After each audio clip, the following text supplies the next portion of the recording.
एक बार एक व्यक्ति अपने काम से लौटकर घर आया और साथ में पनीर लाया और अपनी पत्नी को कहा कि आज मेरे लिए बढ़िया पनीर की सब्ज़ी बनाना, क्योंकि आज मैंने बहुत काम किया है और मुझे बहुत ज़्यादा भूख लगी है और मुझे बहुत खाना है। दोस्तों, उसकी पत्नी कमरे से बाहर आई और पनीर लिया और कहा कि बिल्कुल आप हाथ पैर धोकर तैयार हो जाइए, मैं आपके लिए बहुत ही स्वादिष्ट सा खाना बनाती हूँ। वो व्यक्ति फ्रेश हो गया और टीवी देखने लगा और इंतज़ार करने लगा सब्जी के बनने का, ताकि वो उसे खा सके। दोस्तों, किचन से बहुत अच्छी खुशबू आ रही थी। वो व्यक्ति बस सोच रहा था कि जल्दी से खाना बन जाए ताकि मैं अपनी भूख को मिटा सकूं। लगभग 1 घंटे के बाद खाना बनकर तैयार हो गया। स्वादिष्ट सा भोजन अब खाना खाने लगने ही वाला था कि उस व्यक्ति ने अपने पत्नी से पूछा कि खाने में नींबू है कि नहीं, क्योंकि मुझे पनीर की सब्ज़ी में नींबू डालकर खाना है। लेकिन पत्नी ने कहा, नींबू तो ख़त्म हो गए, आपसे कहा था लेकिन आप भूल गए। व्यक्ति ने अपनी पत्नी से कहा कि रुको रुको, अभी खाना मत लगाओ, क्योंकि नींबू के बिना खाने में बिल्कुल मज़ा नहीं आएगा। तो मैं अभी गया और अभी नींबू लेकर आया। वो व्यक्ति वापस से कपड़े पहनकर तैयार हुआ और नींबू के पास वाली दुकान पर गया। जहाँ वहाँ पर देखा तो नींबू नहीं थे। उसका दिमाग क्रोध से भर गया। उसने सोचा कि यार, उसके पास नींबू नहीं, चलो थोड़ी आगे वाली दुकान पर जाता हूँ, शायद वहाँ नींबू मिल जाएंगे। वो थोड़ा और आगे गया लेकिन वहाँ पर भी नींबू नहीं मिले। अब उसने सोचा दूर की सब्जी मंडी चला जाता हूँ, वहाँ से नींबू लेकर आऊँगा, लेकिन नींबू के बिना सब्जी में मज़ा नहीं आएगा।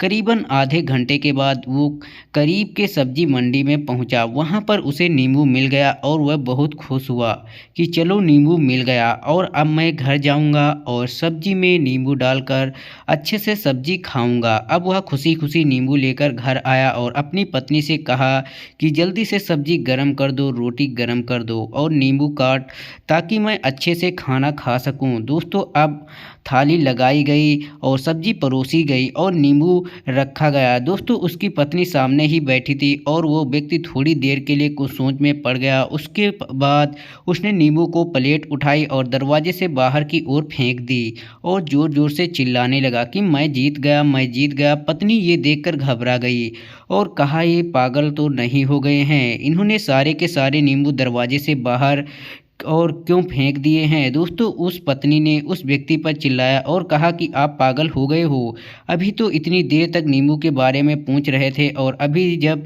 नींबू घर पर ले आए हो और खाने बैठ गए हो तो आप इन नींबुओं को दरवाजे से बाहर फेंक दिया और अब चिल्ला रहे हो मैं जीत गया, मैं जीत गया। पत्नी पूछी, आप किस चीज़ में जीत गए हो, क्या हुआ?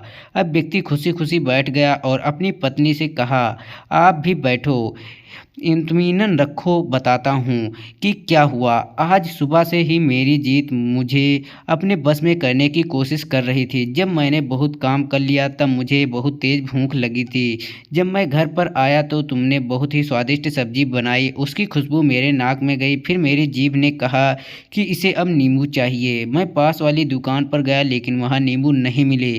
थोड़ी दूर और गया, वहाँ पर भी नहीं मिले। तो मुझे उसने और दूर लेकर गई, उसके बस में आ गया और जैसे ही वह कहती रहती वैसे मैं करता।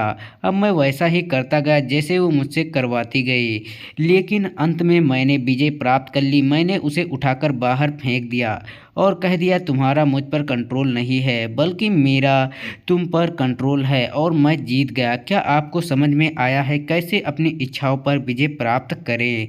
कई बार लोगों को शराब पीने की आदत लग जाती है और उस चक्कर में वो भटकते रहते हैं। यदि एक जगह नहीं मिलती तो दूसरी जगह जाएं, तो दूसरी जगह नहीं मिलती तो तीसरी जगह जाएं। और अक्सर युवाओं के साथ ऐसा ज़रूर होता है कि वो शराब पीने के लिए बैठते हैं और सारी शराब ख़त्म हो जाती है। उसके बाद एक ना एक व्यक्ति ज़रूर कहता है कि यार और चाहिए, और चाहिए के चक्कर में शराब ढूंढने के लिए निकलते हैं। देर रात हो जाती है, वो भटकते रहते हैं।